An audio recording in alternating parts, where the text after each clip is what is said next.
Bom dia, bem-vindos. Vamos ter agora uma conversa com a NURIA GIMENEZ, que tem o seu filme My Mexican Bretzel na nossa competição internacional, neste ano na edição do Porto Postdoc, e vamos já começar esta conversa, que será tida em inglês com a nossa realizadora NURIA GIMENEZ. Hello, thank you to be here and for this conversation. Let's talk about My Mexican Bretzel, and I'd like to begin with this title. This Mexican Bretzel is some kind of mix between two contents and two stories and two realities. Or yes, that's my first question. Okay, well, first of all, hello, and thanks very much for having me here. I'm very happy to participate with the film at the Porto Postdoc Festival. And well, about the title, it's a bit complicated for me to explain it. Every time I've tried, it's always a failure. Okay, so I've heard different interpretations from the title from other people, and I prefer to use them to explain it, because I like them better than my own explanation. So one of them is that it puts together both loves of Vivian Barrett, Leon and Leo, which I like very much. And the other one is that none of the things are what they seem in the film and with the film itself. So the title is another one of them. And maybe some people think they are gonna watch something related to Mexico, which I would have loved that, but Mexico is not right straight in the film. There are things related with it, of course, and there's a reason for it, but yeah. Okay, so we can read in the sign-ups and the presentation of the film that it's a fake documentary, but this isn't it all the documentaries aren't they all fake documentaries? I mean, between reality and fiction, is it why not assume as a documentary? Because you are playing a lot of times between what is real, what is not real, and you are leading us to this. At the end, we understand everything. But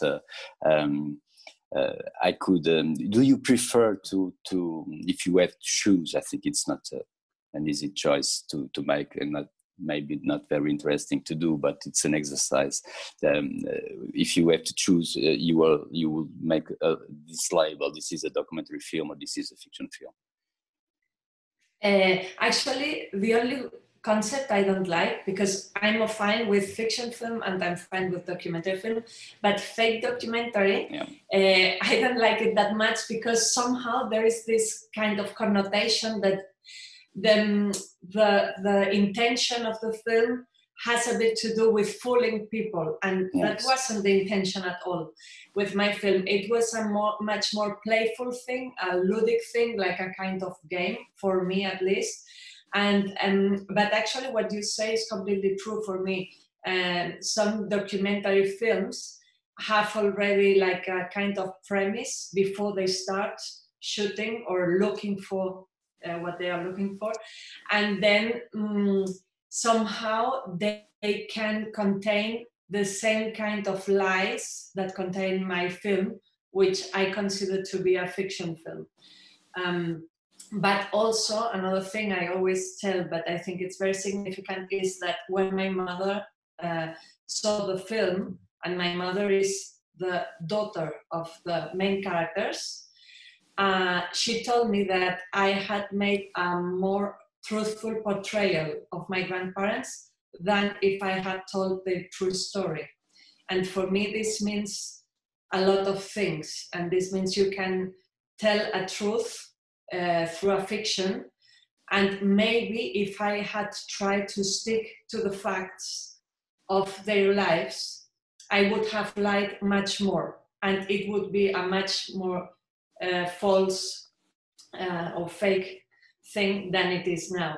I think my source were the images mainly, and they were somehow more reliable than maybe my mother's memories about their lives. Yeah. So of course, yes, it's a very important information you give us, because I'm recalling about a text from Gilles Deleuze, the French philosopher, who told there's a risk when you want to tell our little story, my grandfather's story, my sister's story, my own story, because it's a very subjective thing, and it means nothing to other people who don't know those characters. But there's a work of universalization of this story.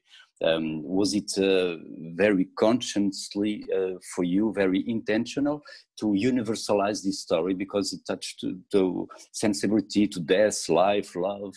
We found here a great big consideration for humankind. So it's not your little story, family story. So that's the point. That's the difficult, the great difficulty, I think. Was it very? Did you?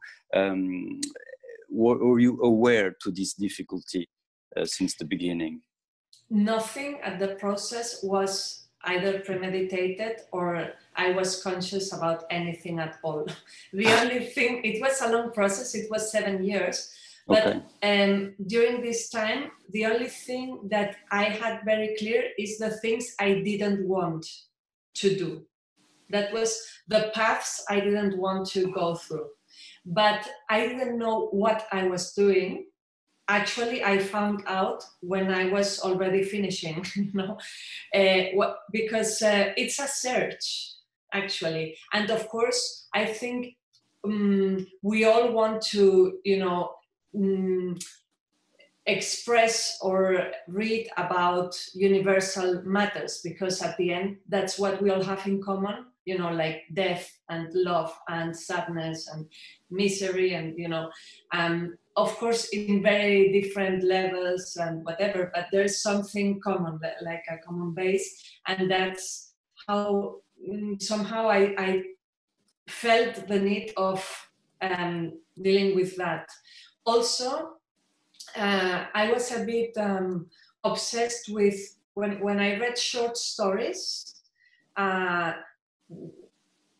for example, telling me about the life of someone, I thought, how is it possible that in 50 pages, a writer can tell me so much about a person, about a life? How could I tell my own life, or how would you, Luis, tell your own life in 70 minutes? No?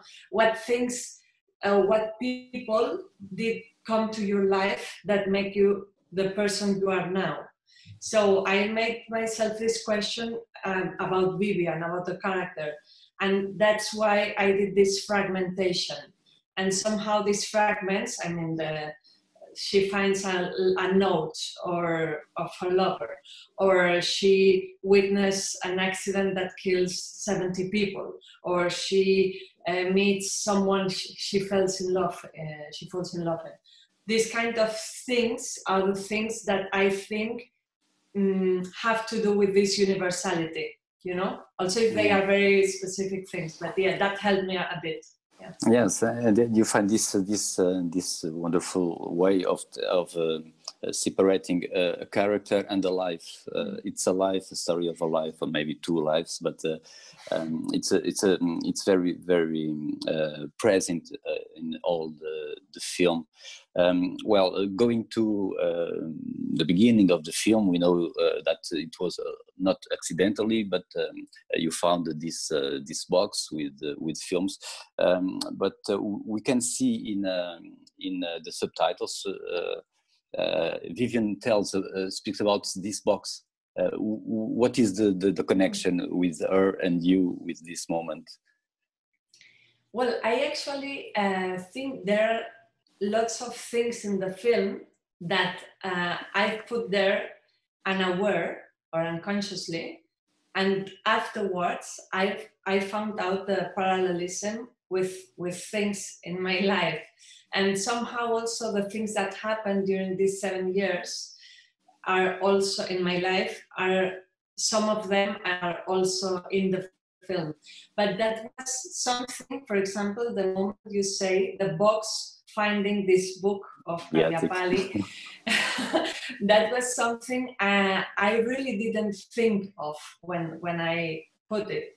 I had very clear that I wanted to include this figure of a guru, like kind of cliche, no? An Indian guru that never actually, you never see him.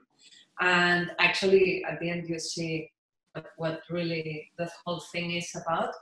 But for me, it helped me a lot to have this distance, you know, like I could put in the guru all the things that in the voice of Vivian might have sound a bit forced, especially in a diary, you know, like maybe it's not the kind of things you write in a diary, at least I don't.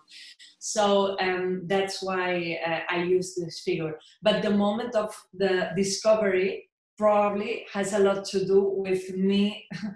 At the moment I found these 50 film reels. That was an amazing thing. I mean, that was like a treasure for me because I didn't know about their existence. And that's why it was also the surprise of discovering that that was there. And everything begins there with discovering, yes. Yes, everything started in there, yeah. Also, I didn't know what the state was, how they were preserved, but then I decided to take them back to Barcelona from Switzerland, where they were by car. And when I was in Barcelona, I started digitizing them very slowly. It took me 1 year to digitize everything. But every time I saw that there were some images, and what images, but any images, I was so happy because that meant I could do something with it. And of course, also the film reel as an object is for me also very attractive. It's like when you go to an old bookstore and all the books, even if they are crap, I love them because they're, you know, this kind of attractive of the old things and what they contain there. You are almost touching memories. Exactly, yeah, there's some wisdom in there for me at least, yeah. So. And those reels, those films are very well preserved. You have a very high quality images, but also the sound is very present. Was it also well preserved, the sound, or did you record new sounds for your film?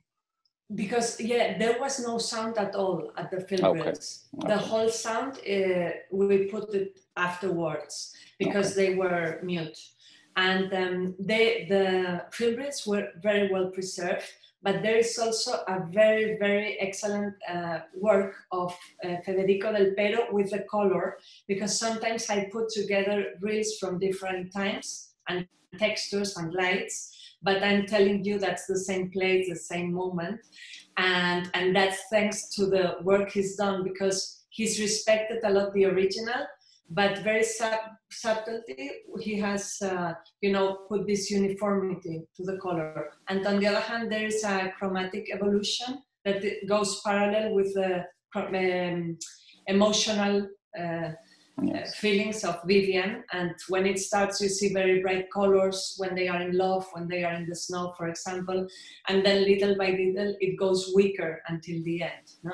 And that's also something he's done. And about the sound, I've worked also with Jonathan Dark, who is the greatest sound designer ever for me.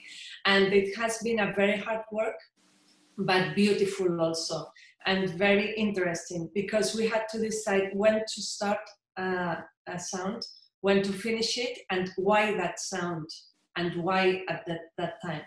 And what we were looking for is to express much more the emotions of the characters and underline maybe their obsessions, like in the case of the vehicles with Leon, but not that much to put ambient sound. That's something I discarded from the first moment. I also wanted to have some silence in the film. So it was a very complex, I guess, a very complex work to like a web to work with sound, with images, with text, because we have also text. With the voiceover, did you feel sometimes lost, or it was a work in progress, but also a team work? I guess. How did it work mainly for all these 7 years? Yeah, it was a bit difficult because for the first 5 years I worked absolutely on my own, because no one had asked me for this film and no one was interested in this film. So I just did it during 5 years on my own. And then I started working together first with Cristóbal Fernández, the co-editor, who helped me a lot exactly to make the film brief, or to give this space to these elements that you say, because I made all the mistakes I could make, because that's also my first feature, and I think I'm gonna do also a lot of mistakes if I do another film. But in this case, the main mistake was I wanted to put a lot of things there, a lot of images I was very attached to, because there were a lot of images I loved and I wanted to put them all there, and a lot of text. And then Cristóbal helped me a lot to empty, and to look for the essence and to just, keep this. And I think we've done that. And then afterwards, I started working with the sound. But first of all, there were the images, then the text, and then the sound. And did I feel lost? I guess all the time from the beginning. It was a bit of a chaotic process, but I feel very comfortable in chaos. So that's the way I work. And I had a total freedom. And for me, this was the most beautiful thing. And it was a kind of, as I say, a sacred temple during these 7 years in my life, because that was like a small universe. I could have complete freedom, and that was amazing. So yeah, I did whatever I wanted to do. It's great to work like this. You have we have here in this film.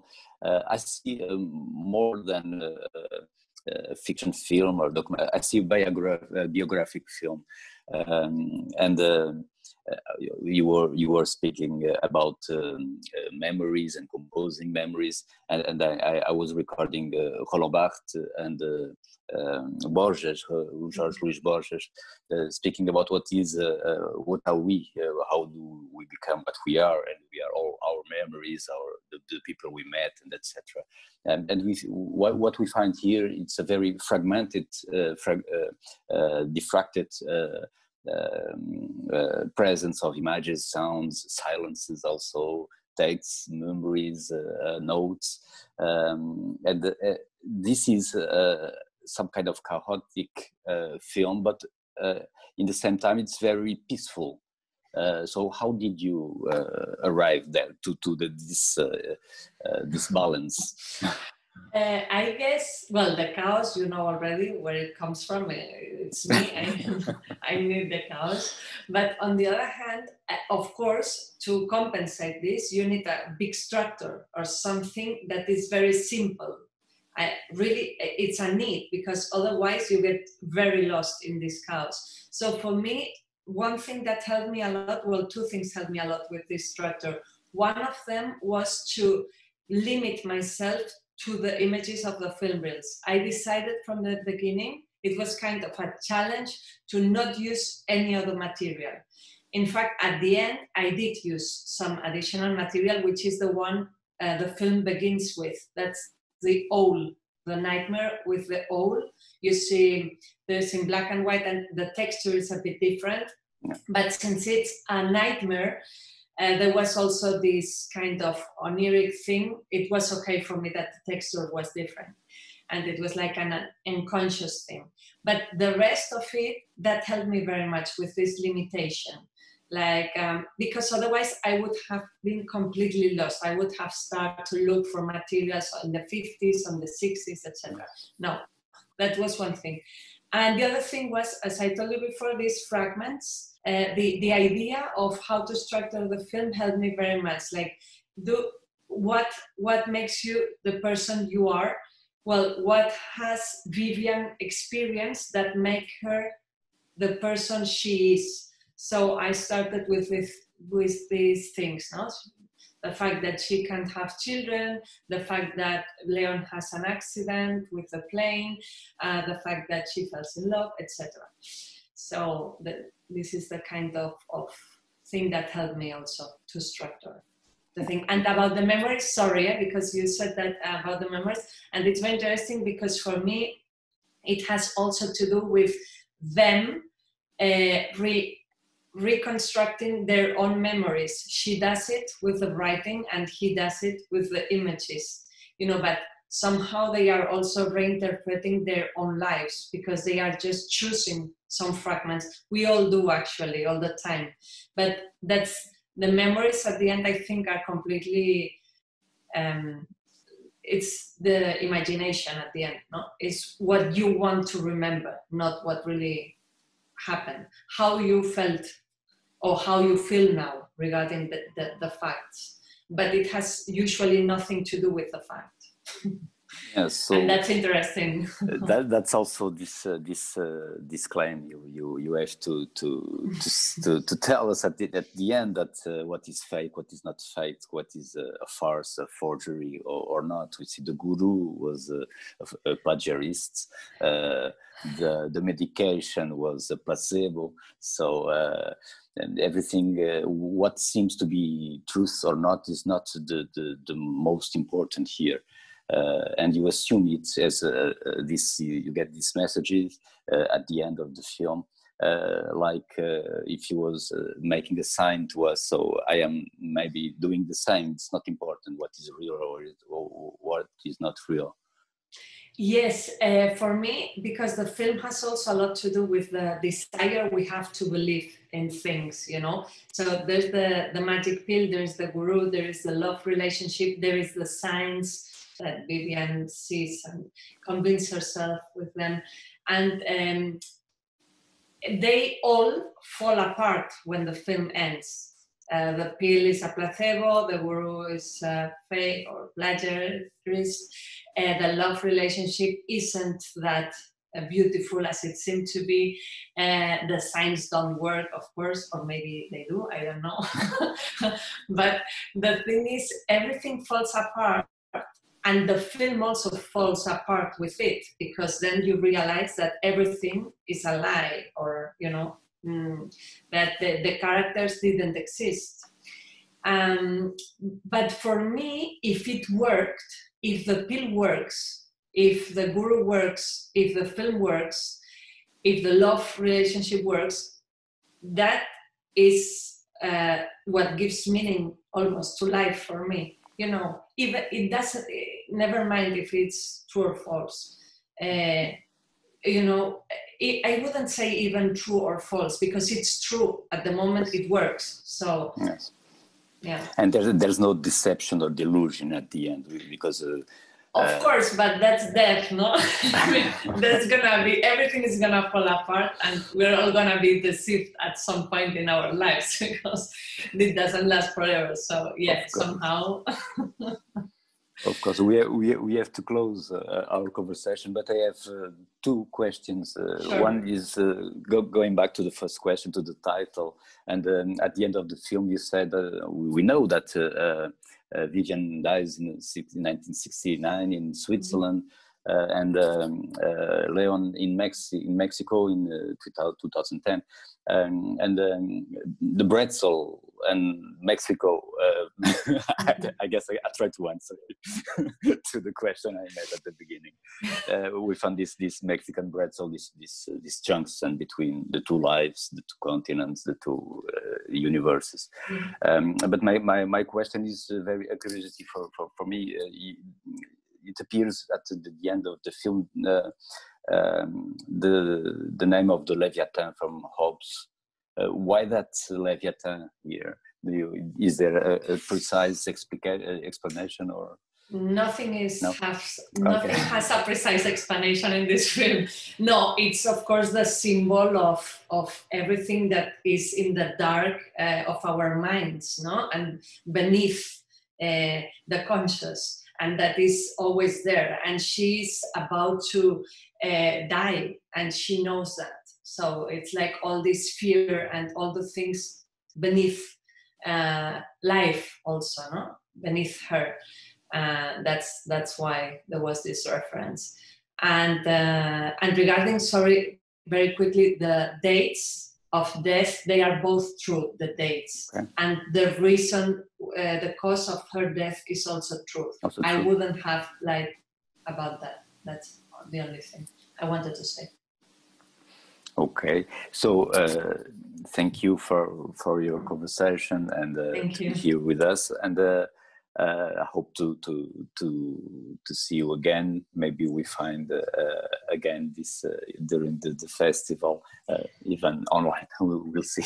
Thank you. Hopefully. Thanks very much for everything. Thank you. For a great festival. Goodbye. Bye. Bye.